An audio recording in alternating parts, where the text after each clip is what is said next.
Hey guys, welcome back to Gyan Sagar. My self प्रेरणा दशरथी। और आज हम लोग यहाँ पर डिस्कस करेंगे हमारा सेमेस्टर 1 का मेजर पेपर 1। ओके, जो कि हमारा पेपर टाइटल क्या है, हिंदी साहित्य। इसमें क्या है, हमारा आदिकाल से लेके पूर्व मध्य काल तक। ठीक है, जैसे कि हमारा पता है कि हमारा साहित्य को क्या किया है, काल में विभाजित किया गया है। तो उसी को हमें पढ़ना है, कहाँ से कहाँ तक, आदिकाल से लेके पूर्व मध्य काल तक। ओके, इसके इतिहास पढ़ेंगे, इसके कुछ प्रमुख रचनाएं पढ़ेंगे, इसके कुछ रचनाकार के बारे में पढ़ेंगे। ठीक है, चलिए सिलेबस को देखते हैं। सबसे पहला हमारा हिंदी वन में क्या है, इकाई वन में क्या है, हिंदी साहित्य इतिहास लेखन परंपरा। ठीक है, फिर उसके बाद दूसरा में हमारा हिंदी साहित्य इतिहास में काल विभाजन एवं नामकरण।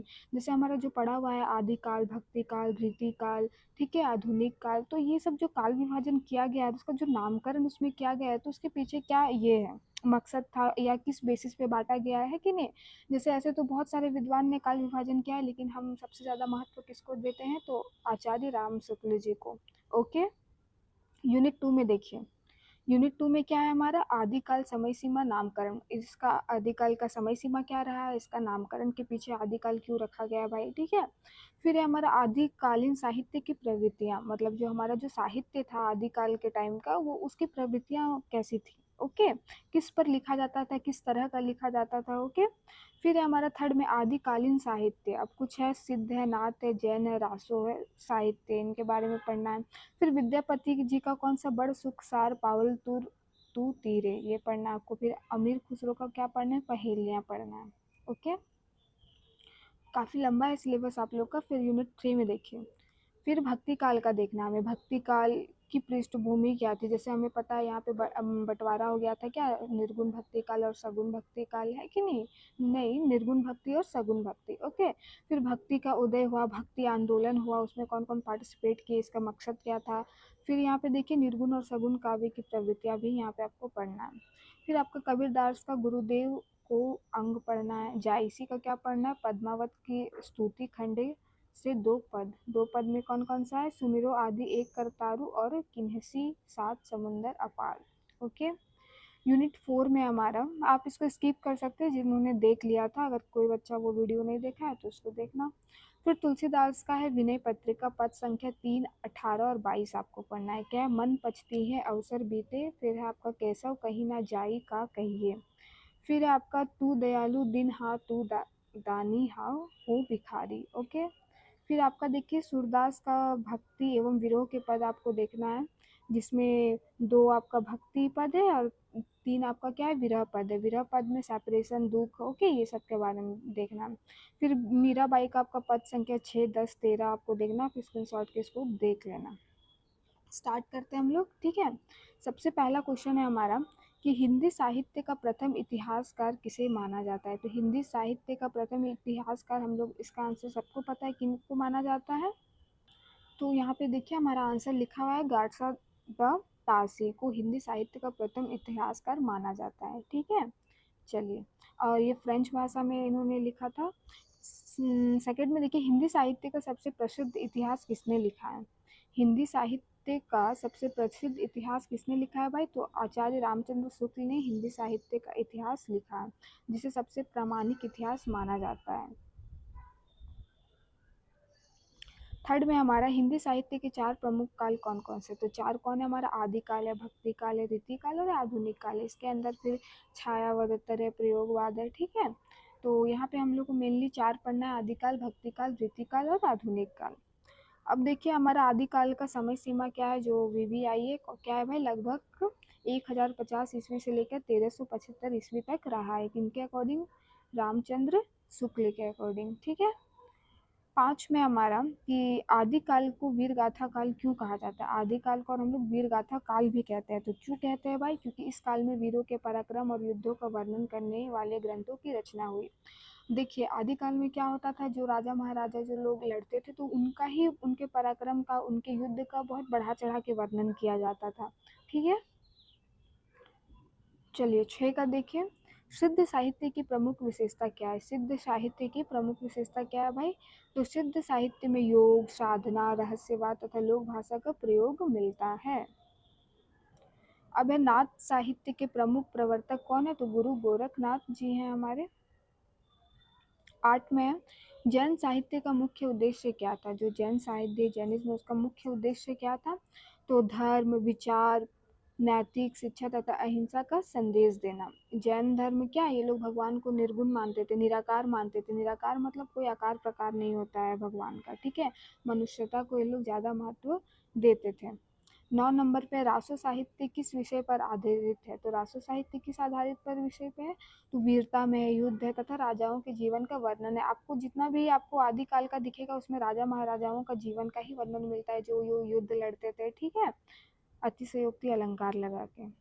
10 में है, विद्यापति किस भाषा के प्रसिद्ध कवि थे? तो विद्यापति हमारे मैथिली भाषा के प्रसिद्ध कवि थे। 11 में है, बड़ सुख सार पावल तुर तीरे पद का मुख्य भाव क्या था? तो क्या है भाई, ईश्वर के सानिध्य से मिलने वाले परम आनंद का वर्णन है, ठीक है। ईश्वर से जो हमें आनंद मिलता है, प्रेम मिलता है, उसी का यहाँ पे वर्णन है। 12 में अमीर खुसरो की पहेलियाँ की विशेषता क्या है? तो अमीर खुसरो की पहेली की विशेषता क्या है? तो ये अति सरल होती थी, हास्यपूर्ण होती थी, चातुर्य मतलब चतुर चालाकी वाला होता था, लोक जीवन मतलब लोग ऐसे नहीं कि बहुत बड़े बड़े लोगों के बारे में लिख रहे हैं, लोक जीवन जो नॉर्मल ग्रामीण और ये पे होता था, ठीक है। फिर है 13 में हमारा कि भक्ति काल की समय सीमा क्या थी? तो लगभग 1375 से लेकर 1700 ईस्वी तक। वो कितना था? 1050 से लेकर 1375। और ये क्या है? भक्ति काल 1375 से लेकर 1700 तक, ओके। फिर है 14 में हमारा कि भक्ति आंदोलन का मुख्य उद्देश्य क्या था? तो भक्ति आंदोलन का क्या मुख्य उद्देश्य था भाई? तो ईश्वर की भक्ति करना, लोगों को जागरूक करना, लोगों को ईश्वर के प्रति ये करना, ठीक है। सामाजिक समानता तथा धार्मिक आडंबरों का विरोध। भक्ति आंदोलन में धार्मिक आडंबरों मतलब जो अधिक दिखावा, पाखंड, ये सब का भी वो विरोध करते थे, ठीक है। ऐसा नहीं कि धर्म के नाम पर और ये के नाम पर लूटपाट हो। निर्गुण भक्ति हम किसे कहते हैं भाई? जिसमें ईश्वर को निराकार और निर्गुण माना है। जिसमें ईश्वर को क्या माना है? निराकार और निर्गुण माना है। ये शिक्षा के प्रति जागृत करते थे, मानवता के प्रति करते थे, देशभक्ति के प्रति करते थे, ठीक है। इनका कहना था क्या भगवान का रंग, रूप, आकार नहीं होता है, ठीक है, वो हर जगह प्रेजेंट है। फिर देखिए आपका सगुण भक्ति किसे कहते हैं? तो जिसमें ईश्वर को साकार रूप में पूजा करते हैं। ये पूजा के भी विरोध थे, और ये इसमें हम लोग क्या भगवान की बाल लीलाओं, बाल कांडों आगे ये के बारे में पढ़ते हैं कि नहीं, पूजा करते हैं भगवान का। ये और निर्गुण वाले क्या है? मूर्ति पूजा पे विश्वास नहीं रखते थे, ओके। ये चीज़ भी आपको वहाँ नोट करना है। फिर 17 में कबीरदास के काव्य की प्रमुख विशेषताएं क्या हैं? तो कबीरदास जी जो इतने फेमस है उसकी प्रमुख विशेषताएं क्या थी भाई उनके काव्य में? तो पहला बात, वो निर्गुण भक्ति में कोई धर्म और कोई ये पे नहीं लिखते थे, निर्गुण भक्ति पे लिखते थे, भगवान को निराकार मानते थे, ठीक है। उसके बाद वो समाज को सुधारने में लगे हुए थे कि भाई मेरे लेखन, मेरे काव्य से क्या हो, समाज में जागरूकता फैले। धार्मिक पाखंड, जो लोग अधिक धर्म के नाम पर दिखावा करते हैं, उनका विरोध करना था। और ये इनका भाषा अत्यंत क्या होता था? सरल होता था, ठीक है।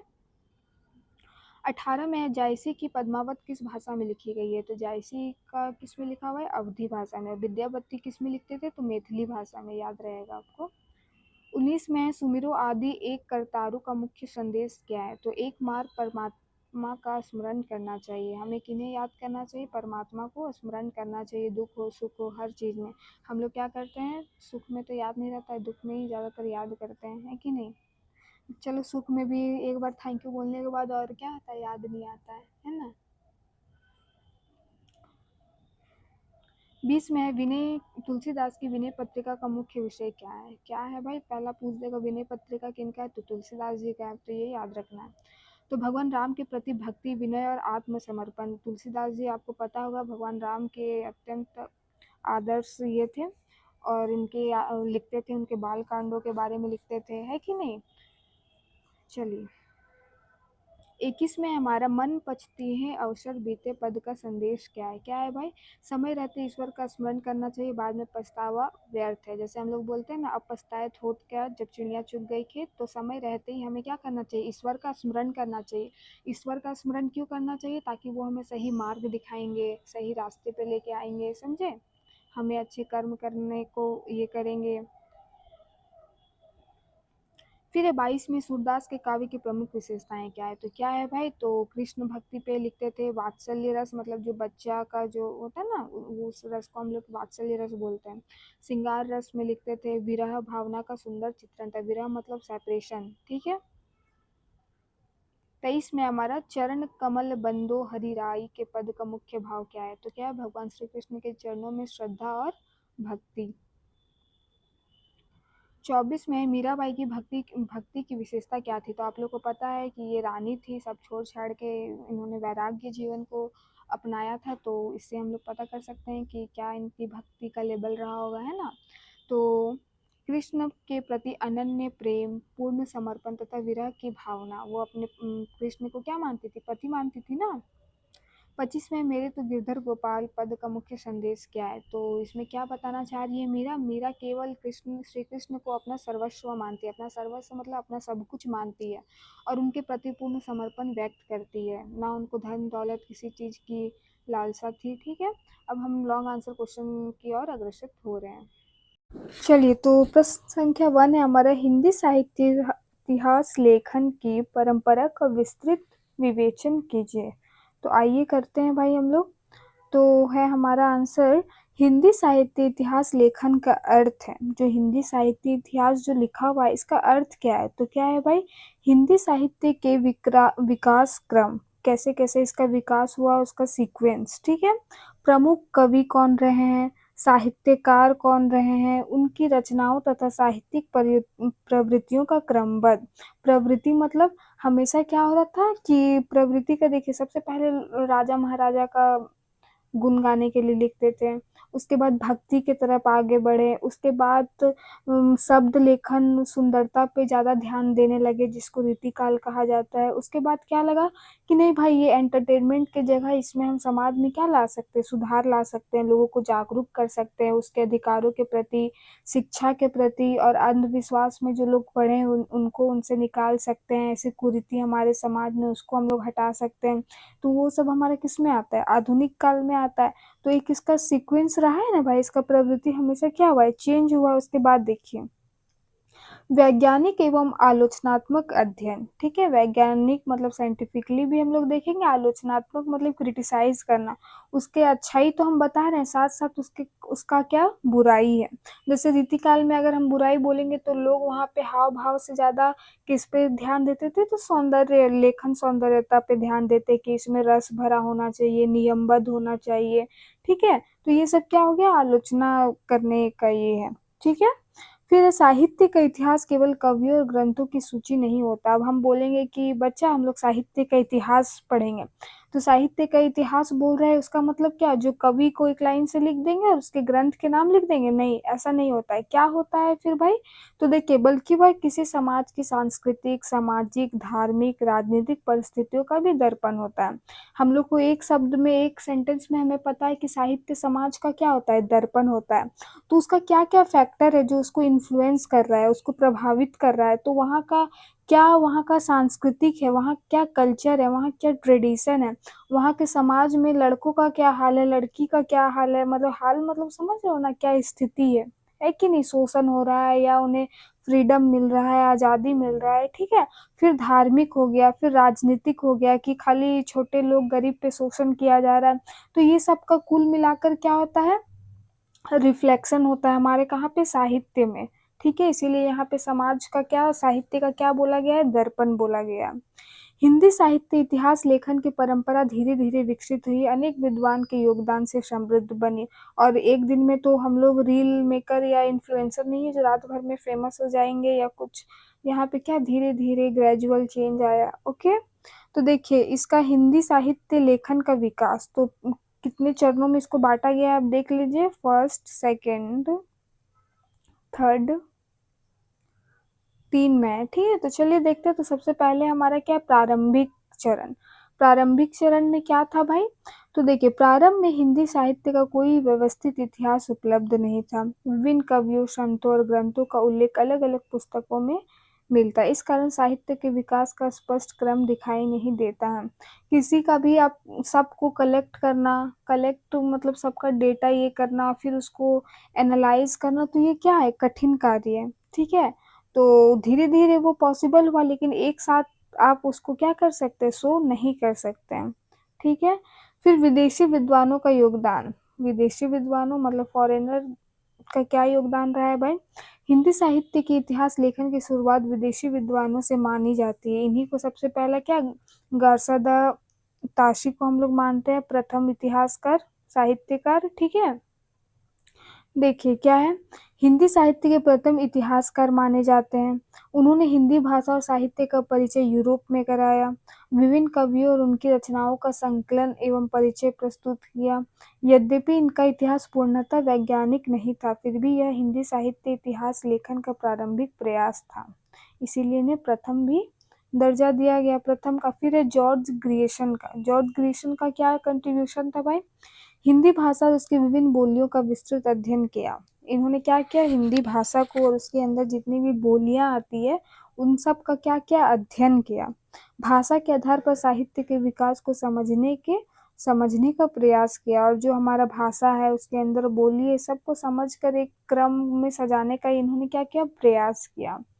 हिंदी साहित्य के इतिहास को अधिक व्यवस्थित रूप प्रदान किया। जब तक वो आप पूरा डेटा कलेक्ट नहीं कीजिएगा, संग्रह नहीं कीजिएगा, तो आप कैसे मानिएगा कि लोग किसमें लिख रहे हैं। तब तो हिंदी का उतना विकास भी नहीं हुआ था, हिंदी भाषा का उस टाइम, है कि नहीं। अब उसके बाद देखिए भारतीय विद्वानों का योगदान। तो जब हम लोग भारतीय विद्वानों का बारे में पढ़ेंगे तो सबसे पहले हमारा मन में कौन आना चाहिए, आचार्य रामचंद्र शुक्ल जी का नाम आना चाहिए। ठीक है। क्यों आना चाहिए भाई, तो देखिए यहाँ पे इन्होंने ही काल विभाजन किया है, आदि काल, रीति काल, भक्ति काल, आधुनिक काल। ठीक है। फिर देखिए हिंदी साहित्य के इतिहास की रचना की जो एक पुस्तक का नाम है हिंदी साहित्य का इतिहास, तो उनका रचनाकार कौन है, हमारे आचार्य रामचंद्र शुक्ल जी हैं। साहित्य को समाज और जनता के जीवन से जोड़कर देखा, जो हमारा उस टाइम सिर्फ एंटरटेनमेंट था, इन्होंने क्या कोशिश किया कि हाँ भाई समाज के बारे में लिख सकते हैं, यहाँ की जनता के बारे में लिख सकते हैं, दोनों को जोड़ने का क्या किया, प्रयास किया।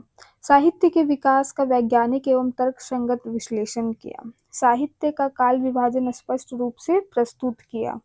साहित्यकारों का मूल्यांकन केवल भाषा के आधार पर नहीं बल्कि सामाजिक उपयोगिता के आधार पर किया। भाषा के आधार पर कि इसमें रस भरा हुआ है, इसमें अलंकार भरा हुआ है, तो इसको हम सर्वश्रेष्ठ मानेंगे, ऐसा उन्होंने नहीं किया। क्या उन्होंने इसके ये तो देखा ही, साथ साथ में क्या किया कि ये समाज के लिए कितना उपयोगी है। ठीक है, जो साहित्य है वो हमारे समाज के लिए कितना उपयोगी है, उस हिसाब से उन्होंने इवेल्युएट किया, मूल्यांकन किया। ठीक है। उसके बाद देखिए हमारे हजारी प्रसाद द्विवेदी। ठीक है, हजारी प्रसाद द्विवेदी, उन्होंने सांस्कृतिक और ऐतिहासिक दृष्टिकोण अपनाया, संत साहित्य और भक्ति काल का गहन अध्ययन किया, साहित्य के आध्यात्मिक और सांस्कृतिक पक्ष को महत्व दिया। इन्होंने क्या, स्पिरिचुअल, भगवान रिलेटेड और हमारे कल्चर को जो लग रहा है कि हाँ संरक्षण करके रख रहा है, इन सबको इन्होंने ज्यादा महत्व दिया हजारी प्रसाद द्विवेदी ने। फिर अन्य विद्वान का योगदान है, देखिए नगेंद्र है, नामवर है, रामविलास शर्मा है, इस सब के बारे में आप पढ़ सकते हैं। ओके। अब देखिए इसका महत्व क्या, हिंदी साहित्य इतिहास का महत्व क्या है, क्या महत्व है भाई। साहित्य के विकास क्रम को समझने में सहायता मिलती है, कैसे कैसे विकास हुआ उसके क्रम को समझने में क्या मिलती है, हमें सहायता मिलती है। विभिन्न कालों की विशेषताओं का ज्ञान होता है। इसे पढ़ने से हमें क्या, जो भक्ति काल दिया गया नाम, आदि काल दिया गया, आधुनिक काल दिया गया, रीति काल दिया गया, तो उसमें क्या विशेषताएं थी जो उस वजह से उनका वो नाम पड़ा। जैसे रीति काल में, रीति का मतलब ही क्या होता है, श्रृंगार, शब्दों को और प्रभावशाली बनाने के लिए उसमें अलंकार लगाया, नियम बनाया। ठीक है। तो वो क्या हो गया, वहां पे श्रृंगार रस की प्रधानता थी, इसीलिए रीति नाम से जोड़ा, उसको श्रृंगार काल या ऐसे कुछ नाम से भी जाना जाता है। तो सबके पीछे उसका क्या है, विशेषताएं हैं। ठीक है। फिर कवियों एवं उनकी रचनाओं का सही मूल्यांकन संभव होता है, भाषा और संस्कृति के विकास का अध्ययन किया जा सकता है। ये है इनका साहित्य इतिहास लेखन का महत्व। ओके, नेक्स्ट क्वेश्चन पे चलते हैं। हमारा है प्रश्न संख्या 2, हिंदी साहित्य में काल विभाजन एवं नामकरण का विस्तृत विवेचन कीजिए। Very very important question. ठीक है, वेरी वेरी इंपॉर्टेंट क्वेश्चन। क्या है भाई इम्पोर्टेंट इसमें, तो देखिए हिंदी साहित्य का इतिहास लगभग 1000 वर्षों से अधिक पुराना है। इसे लंबे साहित्यिक विकास को व्यवस्थित रूप से समझने के लिए विद्वानों ने इसे विभिन्न कालों में विभाजित किया। अलग अलग विद्वान थे जो अलग अलग विभाजन किया, लेकिन हम लोग मान्यता किसको सबसे ज्यादा देते हैं, आचार्य रामचंद्र शुक्ल जी वाला को। ठीक है, इस प्रक्रिया को काल विभाजन तथा प्रत्येक काल और उसकी प्रमुख प्रवृत्ति के आधार पर नाम देने को नामकरण कहा जाता है। उसका नाम देने को ही नामकरण कहा जाता है। बच्चा का नामकरण करते हैं हम, तो उसके विशेषता देखते हैं या कुछ दिन में जन्म लिया वो देखते हैं, ऐसे करके देखते हैं ना। तो देखिए काल विभाजन का क्या क्या आधार है, किस आधार पर उन्होंने नाम रखने का प्रयास किया। तो सबसे पहले साहित्य की प्रमुख प्रवृत्ति क्या उसकी क्या क्या प्रवृत्तियां थी, कौन कौन मैच कर रहा है, कहाँ तक लग रहा है कि हाँ भाई इस टाइम के बाद लग रहा है कि इसमें कुछ ग्रेजुअल चेंज आया है, तो उस लिमिट को, उस सीमा को पकड़ना एक बहुत बड़ा काम होता है कि नहीं। भाषा और शैली, कहाँ भाषा एक जैसा है, कहाँ भाषा में चेंज आ रहा है, कहाँ लोग ज्यादा भाषा की सौंदर्यता पे ध्यान दे रहे हैं कि भाव पे ध्यान दे रहे हैं कि नहीं। तो भाषा और उसका शैली देखना। फिर देखिए सामाजिक एवं राजनीतिक परिस्थितियां, उस टाइम के समाज में क्या परिस्थिति थी समाज में, ठीक है, और उसकी राजनीतिक परिस्थितियां कैसी थी, कौन शासन कर रहा था, कौन किस पे अत्याचार हो रहा था, है कि नहीं। तो ये सब चीज यहाँ पे सबके अकॉर्डिंग बांटा गया है। फिर धार्मिक एवं सांस्कृतिक परिवर्तन, जैसे हम लोग पता है कि भक्ति काल में निर्गुण और सगुण दो भाग में बट गए, तो वो सब के भी ये में बांटा गया है। फिर ये प्रमुख साहित्यकार एवं उनकी रचनाएं। अब देखिए हमारा यहाँ आचार्य रामचंद्र शुक्ल का काल विभाजन क्या है। आदिकाल है जो हमें याद हो गया है, कब है, 1050 से लेकर 1375 तक है। उसके बाद हमारा भक्ति काल कब तक चला है बेटा, तो 1375 से लेकर 1700 तक चला है, इसको एकदम याद रखना है। देखिए आदिकाल को हम लोग क्या कहते हैं, वीर गाथा काल भी कहते हैं। बच्चा क्या कहते हैं, वीर गाथा काल। क्यों कहते हैं, क्योंकि इसमें हम लोग वीर महापुरुष लोग का क्या करते थे, गुणगान करते थे। ठीक है, कवि लोग को आश्रय चाहिए ना भाई, तो उनकी पराक्रम का पूरा एकदम बढ़ा चढ़ा के ये करते थे। और यहाँ पे किस रस की प्रधानता होती थी, तो वीर रस की। जब हम कोई महापुरुष वीर की बात करते हैं तो हमारा मन में कौन सा भाव आता है, वीर रस का आता है, वीरता का आता है। ठीक है, फिर रासो साहित्य का विकास, फिर इसमें आए सिद्धनाथ और जैन साहित्य की रचना। फिर कवि इसमें, इसके कुछ प्रमुख कवि कौन कौन है, चंद्रबरदाई है, विद्यापति, अमीर खुसरो और आदि हैं। ये हो गया हमारा आदिकाल। ठीक है, अब देखो भक्ति काल 1375 से कब तक चला, 1700 ईस्वी तक। इसमें क्या है, इसे हिंदी साहित्य का स्वर्ण युग कहा जाता है। हिंदी साहित्य का स्वर्ण युग किसे कहा जाता है, तो भक्ति काल को कहा जाता है। कब से कब तक चलता है, तो 1375 से लेकर 1700 तक चला है ईस्वी तक।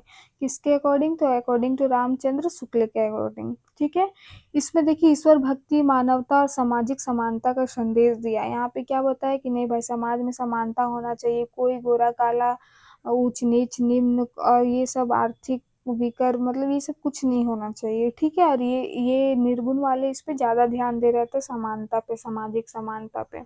ओके, और मानवता पे। थर्ड में हमारा निर्गुण एवं सगुण भक्ति की दो धाराएं। भक्ति काल की दो धाराएं थी, कौन कौन थी, निर्गुण थी, सगुण थी। निर्गुण में क्या होता है बच्चा, जिसमें भगवान को निराकार मानते हैं, इसमें मूर्ति पूजा नहीं करते। कोई भी डीएवी स्कूल में पढ़ा होगा तो आपको सरस्वती पूजा के दिन छुट्टी मिल जाता था। क्यों, क्योंकि वो निर्गुण भक्ति धारा के हैं। ठीक है, जिन्होंने दयानंद जी ने जो स्थापना किया है। ठीक है, फिर देखिए इसके प्रमुख कवि कौन थे, कबीर थे। कबीर क्या थे, निर्गुण थे। तुलसीदास फिर यहाँ राम जी के बारे में लिखते थे, तो ये क्या हो गए, सगुण हो गए। फिर सूरदास हो गए, ये कृष्ण जी के बारे में लिखते थे। मीराबाई भी कृष्ण जी के बारे में लिखते थे। फिर जायसी हो गए हमारे, ये हमारा भक्ति काल हो गया। फिर ऐसे ही आपको वहां पे लिखना है, ब्लैक पेन से इसको लिखना है, फिर उसके अंदर पॉइंट्स लिखना है, पैराग्राफ लिखना है, जैसे आपका मन है वैसे लिखना है, लेकिन एकदम ऐसे लिखना है कि टीचर को दिख जाए। देखिए आप, वो नहीं भी देखना चाहिए तो तुम हाईलाइट करके दिखा दो कि देखो भाई हम याद करके आए।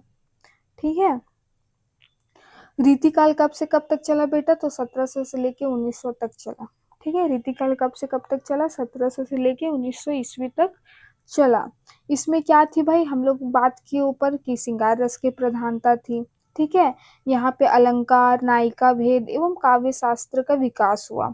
ठीक है, और इस पे लोग ज्यादा नियम पे ध्यान देते थे, अलंकार होना चाहिए, कूट-कूट के भरा होना चाहिए, शब्द क्या बनेंगे, प्रभावी बनेंगे, इतना कि लोग पढ़ नहीं पाए, अलंकार है तो ऑब्वियस सा बात है क्या होगा, कॉम्प्लेक्स होगा, है कि नहीं? नायिका भेद का मतलब क्या होता है मैम? नायिका भेद का मतलब जहाँ पे स्त्री को ये में हीरोइन मतलब मेन कैरेक्टर में रखते थे, उनकी रंग, रूप, उसकी शैली, उसकी क्या व्यवहार, ये सब पे वो ज़्यादा सेंटर रहता था, ठीक है? काव्य शास्त्र मतलब काव्य में जो नियम वगैरह जो लागू होते हैं वो सब, ठीक है? फिर प्रमुख कवि कौन है? बिहारी है, केशवदास है, भूषण है और पद्माकर है। अब हमारा आता है आधुनिक काल जो अभी तक चल रहा है। आधुनिक काल के अंदर भी सब बटा हुआ है, अब जहाँ से पढ़िएगा तब पता चलेगा। देखिए क्या है, राष्ट्र चेतना, सामाजिक सुधार और यथार्थवाद। अब लगा कि नहीं भाई, खाली शब्द में अलंकार डाल देंगे, भगवान की पूजा करेंगे और इसको खाली सुंदर बनाने में रखेंगे, प्रभावशाली बनाने में रखेंगे तो नहीं काम चलेगा। क्या, अब तो मेरे को पता चल गया है कि इसमें लोग इंटरेस्टेड है, लोग इसको मान्यता दे रहे हैं, तो हमें क्या करना चाहिए, इसके थ्रू लोगों में जागरूकता लानी चाहिए, लोगों में राष्ट्र चेतना पैदा करना चाहिए कि नहीं भाई, ये जो धरती माता है, जो है ये तुम्हारा ही है, तुम इसकी रक्षा करना तुम्हारा ही धर्म है, ये सब हमारा कहाँ है, ये सब राष्ट्र चेतना पैदा करने का प्रयत्न करने लगे, समाज में सुधारने लगे। क्या समाज सुधार रहे थे भाई? वो कैसे? जो हमारा सती प्रथा था, बाल विवाह था, अलग अलग पत्रिका निकालते थे, अलग अलग पुस्तकें, कविताएं, नुक्कड़ नाटक, ड्रामा सब होता था। क्यों होता था? ताकि लोग जागरूक हो सके, ठीक है? यथार्थवाद मतलब रियलिटी, ठीक है? रियलिटी में ये करना, ये नहीं कि बस जैसे कि आजकल हम लोग इंस्टाग्राम पे खाली क्या करते हैं, भले व्यू वहाँ जाके थक मर गए हो, बट ऐसा गाना लगा देते कि नहीं भाई ये बच्चा बहुत बंदा इंजॉय कर रहा है कि नहीं? तो यथार्थवाद कि नहीं भाई कष्ट हो रहा है तो नमक मिर्च नहीं लगाना है। जैसे प्रेमचंद जी की कहानी आप पढ़िएगा तो लगेगा कि आपकी पीठ के पीछे वो कहानी घट रही है या मेरी कहानी है, मतलब इतना यथार्थ रहता था, इतना रियल रहता था, है ना?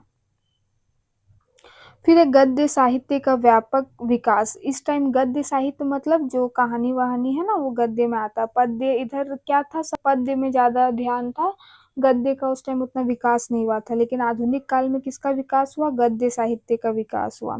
इसके प्रमुख कौन कौन रहे? देखिए भारतेंदु हरिश्चंद्र जी रहे, महावीर प्रसाद द्विवेदी रहे, प्रेमचंद जी रहे, जयशंकर प्रसाद रहे, निराला रहे। और आप लोग को पता है कि 4 स्तंभ है, 4 स्तंभ का नाम बता पाइएगा?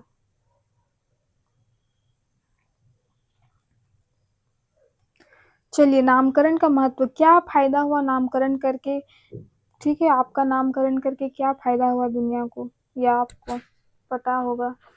तो देखिए प्रत्येक काल की प्रमुख प्रवृत्ति स्पष्ट होती है। अब पता चल गया प्रवृत्ति, हमको नेचर इसका पता चल गया। यहाँ पे भक्ति में लोग ध्यान दे रहे थे, यहाँ पे श्रृंगार रस में ध्यान दे रहे थे, उधर वीर रस में ध्यान दे रहे थे, यहाँ राष्ट्रीय चेतना पैदा करने में ध्यान दे रहे थे। तो एक बट गया ना भाई उसकी प्रवृत्ति के अकॉर्डिंग। फिर देखिए अध्ययन सरल और व्यवस्थित बनाता है। अब अध्ययन क्या हुआ? सरल हुआ और व्यवस्थित हुआ, सिस्टमैटिक हुआ। साहित्य के विकास क्रम को समझना आसान हुआ। अब कैसे कैसे इसका विकास हुआ अब हमको समझ में आने लगा धीरे धीरे। विभिन्न युगों की सामाजिक एवं सांस्कृतिक परिस्थितियों का ज्ञान प्राप्त होना। अब जो बांटा है रामचंद्र शुक्ल जी ने, आपको क्या लगता है बिना पढ़े बांट दिया होगा या क्या बहुत अध्ययन किया होगा, बहुत रिसर्च किया होगा, है कि नहीं? बहुत लोगों का हाथ होगा, एक आदमी का भी बस का बात नहीं है कि वो क्लासिफाई कर दे। तो उनके एफर्ट्स को आप समझ सकते हैं, ठीक है? अब देखिए थर्ड में हिंदी साहित्य इतिहास लेखन की परंपरा तथा काल विभाजन के महत्व का समालोचनात्मक विवेचन कीजिए। ये क्वेश्चन का आंसर ऊपर वाला दोनों आंसर से मिलता जुलता है, उसी का लिख देना है आपको, ठीक है? देखिए यहाँ साहित्य इतिहास लेखन का महत्व क्या था, काल विभाजन का महत्व क्या था, समालोचनात्मक दृष्टि क्या थी, तो ये सब आपको मिला के लिख देना है। ओके, अब नहीं लेना तो स्क्रीनशॉट ले लेना, एक बार देख लेना। नेक्स्ट क्वेश्चन पे चलते हैं हम लोग। ओके, प्रश्न संख्या 1 है, आदिकाल की समय सीमा, नामकरण एवं प्रमुख विशेषताओं का वर्णन कीजिए। तो मैम हम लोग को पता चल गया, क्या पता चला बच्चा? आदिकाल कब से कब तक चला है भाई? तो 1050 ईस्वी से लेके कब तक चला है? 1375 तक चला है। ये पता चल गया मैम। और क्या पता चल गया? आदि काल को और वीर गाथा काल भी कहते थे। ठीक है भाई, ये भी पता चल गया। क्यों कहते थे मैम वीर गाथा काल? क्योंकि इसमें वीर रस की क्या होती थी? प्रधानता होती थी। वीर रस की प्रधानता हो रही है, मतलब यहाँ पे वीरों और योद्धाओं के पराक्रम का यहाँ पे इसके बारे में लिखा जाता होगा। ठीक है, तो ऐसे ही आपको मिला के लिख देना है सब कुछ, एकदम मस्त मजा आएगा। ठीक है, समझ में आया?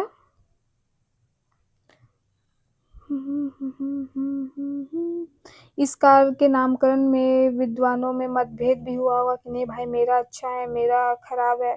ठीक है, तो इसका आप लोग देख लीजिएगा। इसका एक बार यहाँ की विशेषताएं देख लेते हैं। ऊपर में तो जो बोले हैं जो 3-4 चीज वही वहां पे लिखा हुआ है पैराग्राफ में थोड़ा लंबा करके, आप देख लेना है उसको। और अब सारा क्वेश्चन तो पढ़ना पॉसिबल नहीं है वैसे लाइन बाय लाइन, ठीक है, इसीलिए बता दे रहे हैं, डील कर दे रहे हैं। आदिकाल की क्या प्रमुख विशेषताएं थी? तो वीर रस की प्रधानता थी भाई, हाँ मैम ये मेरे को याद हो गया, वीर रस की प्रधानता थी। ठीक है, राजाओं एवं योद्धाओं के पराक्रम का वर्णन करते थे। उस टाइम क्या होते थे, राजा महाराजा का युग होता था तो दरबारी कवि होते थे। ठीक है, ऐसे बैठ के घर में वो लोग लिखते नहीं थे, राजा महाराजा को खुश करने के लिए, एंटरटेन करने के लिए यहाँ पे होता था। ठीक है, वो युद्ध लड़के आए भाई, जीत के आए, तो उनके बारे में वर्णन करेंगे, तो उनको भी तो फील होना चाहिए और उनके बारे में तो भी जानना चाहिए, एकदम अतिशयोक्ति अलंकार लगा के। फिर देखिए धर्म और आध्यात्मिक चेतना, अब सही है भाई, उस टाइम तो और भी ज्यादा धर्म और अध्यात्म से लोग जुड़े हुए होंगे। सिद्धनाथ एवं जैन साहित्य का विकास हुआ, रासो साहित्य की रचना हुई, लोक भाषा एवं अपभ्रंश का प्रयोग हुआ, फिर ऐतिहासिक एवं पौराणिक घटनाओं का वर्णन हुआ। अभी भी हम लोग रामचरितमानस पढ़ते हैं और ये पढ़ते, तो उस टाइम नहीं पढ़ा जाता होगा, तो सोच लीजिए उस टाइम और घटनाओं का वर्णन, और ये अभी हम लोग उस टाइम हो सकता है कि कोई भी खुशी का माहौल हो, चाहे कुछ भी हो, लोग घटनाओं, पौराणिक घटनाओं जो हमारा बड़े बड़े कांड है, लीलाएं हैं, वो सब की वर्णन होता होगा, तो कोई करता होगा ना, तो वही है। और उस टाइम तो आप लोग को पता है लिखित नहीं होता होगा, मौखिक होता होगा, है कि नहीं? बहुत सारी ऐसी चीज होगी जो हमें लिखित प्रमाण भी नहीं होगा। फिर देखिए नैतिक एवं धार्मिक शिक्षा का प्रचार। उस टाइम लोग भगवान से, ऐसा नहीं कि उनको टेक्नोलॉजी लाना था चाहे कुछ भी, वो भगवान से, परमात्मा से जुड़ना चाहते थे, लोगों में मोरल वैल्यू डेवलप्ड करना चाहते थे। ठीक है, आदिकाल का क्या है, साहित्यिक महत्व क्या है भाई? तो ये हिंदी विकास का प्रारंभिक चरण था, वीरता राष्ट्र भावना का विकास हुआ, लोक भाषा के साहित्यिक रूप प्राप्त हुआ।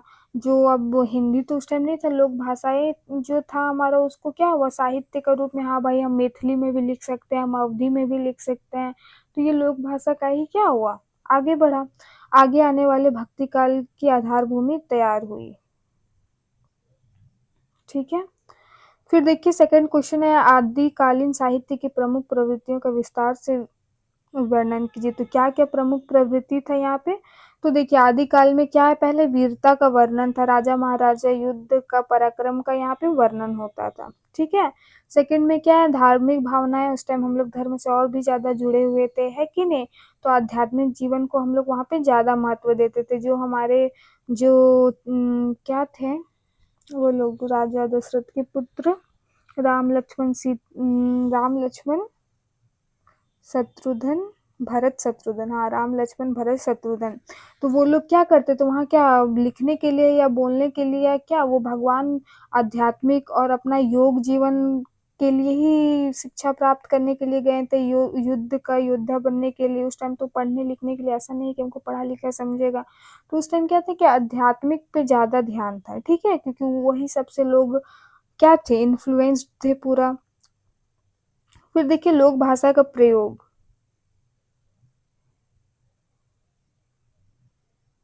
लोक भाषा का प्रयोग, संस्कृत के स्थान पर अपभ्रंश, जैसे कि जैसे पहले हमारा सबसे पौराणिक और ये क्या है, संस्कृत है, उसके स्थान पर क्या हुआ, अपभ्रंश का यूज हो रहा था। ठीक है, आपको याद होगा सीक्वेंस, अपभ्रंश, पाली, प्राकृत, ऐसे करके है ना।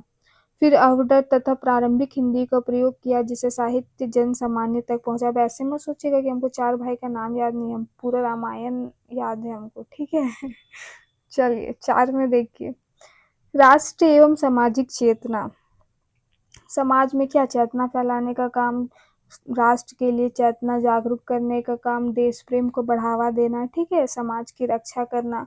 उसके बाद देखिए यहाँ पे गुरु की महिमा। गुरु को ईश्वर से भी उस टाइम क्या श्रेष्ठ माना जाता था, है कि नहीं? गुरु को ईश्वर से भी श्रेष्ठ माना जाता था। और अभी गुरु का तो कोई वैल्यू ही नहीं देता है भाई, हम लोग तो बहुत देते हैं, तुम लोग नहीं देता है जैन जी बच्चे।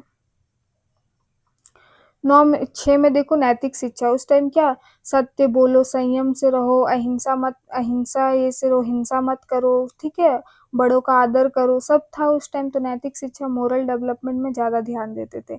लोक जीवन का चित्रण, मतलब वहाँ के रीति रिवाज, जनजीवन, धार्मिक विश्वास, ये सब का भी चित्रण वहाँ पे मिलता है। 8 में इतिहास और कल्पना का समन्वय। जो हमारा राष्ट्र साहित्य में ऐतिहासिक घटनाओं के साथ कल्पना का भी समावेश हुआ। कल्पना मतलब अब यहाँ समझने लगे कि हाँ भाई, हम लोग अपना कल्पना शक्ति का भी यूज कर सकते हैं। ठीक है, आगे बढ़े।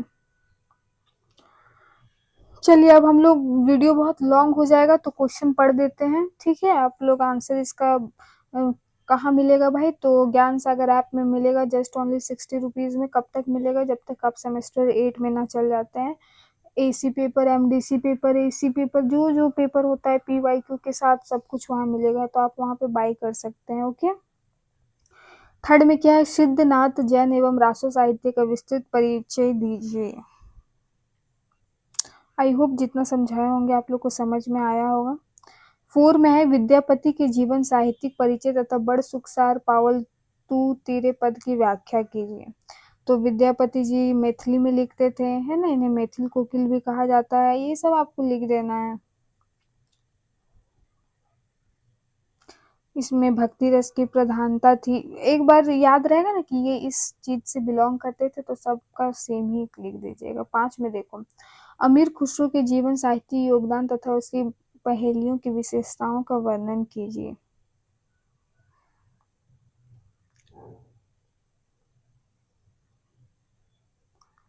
फिर नेक्स्ट क्वेश्चन, भक्ति काल की पृष्ठभूमि, भक्ति का उदय तथा भक्ति आंदोलन का विस्तृत वर्णन कीजिए। ये भी बहुत इंपॉर्टेंट क्वेश्चन है, इसको भी देख लेना है। ठीक है, कब से कब तक चला? 1375 से लेके 1700।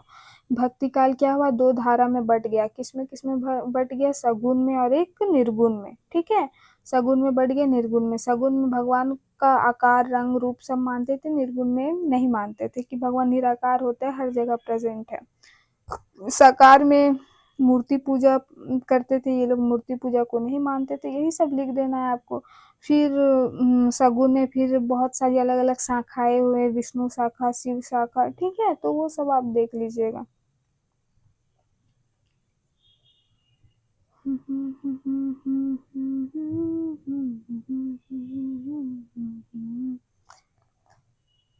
और एक सिलेबस जब बता रहे थे तो एक बच्चा बोलता है खा के कमेंट कर रहे हैं। क्या बोल रहा था? खा के वीडियो बना रहे। भाई नहीं खा रहे थे, उस टाइम हम सो के उठे थे, इसीलिए ऐसा आवाज।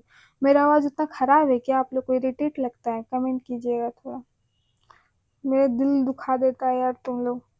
प्रश्न संख्या 2 में देखो, निर्गुण एवं सगुण काव्य की प्रवृत्तियों का विस्तृत विवेचन कीजिए। वही निर्गुण और सगुण का जो हम लोग बात किए हैं, वही वाला छाप देना है यहाँ पे, कि 2 धाराएं थी। कब का था? तो भक्ति काल का था। भक्ति काल कब से कब तक चला भाई? तो 1350 से लेके 1700 तक चला। 1375 ना, 1375 से 1700 तक चला। लोग भगवान को नहीं मानते थे। यही सब बहुत अच्छा है, ये आपको मजा आएगा। फिर देखिए, सगुन काव्य की प्रवृत्तियां क्या थी? राम भक्ति थी, कृष्ण भक्ति था। राम भक्ति में राम के जीवन के बारे में, उनके आदर्श जीवन के बारे में लिखते थे। कृष्ण भक्ति में उनके प्रेम का, उनके कांडों का, उनकी लीलाओं के बारे में लिखते थे। बहुत अच्छा है, ये क्वेश्चन भी बहुत इंपॉर्टेंट है, आप देख लेना। देखिए यहाँ पे इसका लिखा हुआ है, इसका डिफ्रेंशिएट भी किया हुआ है यहाँ पे। वही सब जो बोले हैं वही पे बात लिखा हुआ है। नेक्स्ट क्वेश्चन है, कबीरदास के जीवन में साहित्यिक परिचय तथा गुरुदेव को अंग का विस्तृत विवेचन कीजिए।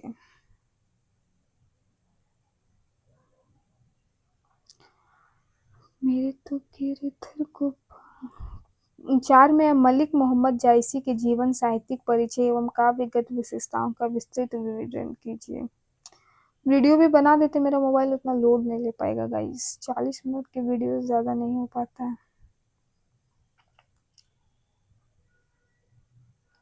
5 में देखो, पद्मावत की स्तुति खंड के सुमिरो आदि एक करतारु पद का विस्तृत भावार्थ एवं काव्यगत विशेषताओं का वर्णन कीजिए।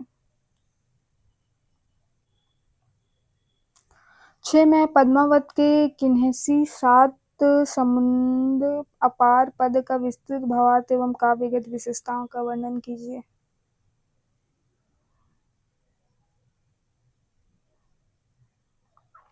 'नेक्स्ट क्वेश्चन है, गोस्वामी तुलसीदास के जीवन, साहित्यिक परिचय तथा हिंदी साहित्य में अनेक योगदान का विस्तृत वर्णन कीजिए। 2 में विनय पत्र का परिचय देते हुए मन पचते हैं अवसर बीते पद का विस्तृत भावार्थ एवं काव्यगत विशेषताओं का वर्णन कीजिए।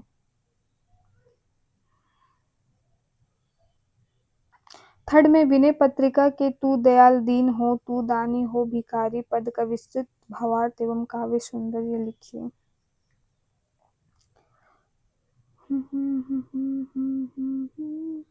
4 में सूरदास के जीवन, साहित्यिक परिचय, काव्यगत विशेषताओं तथा उनके भक्ति एवं विरह पदों का विस्तृत विवेचन कीजिए।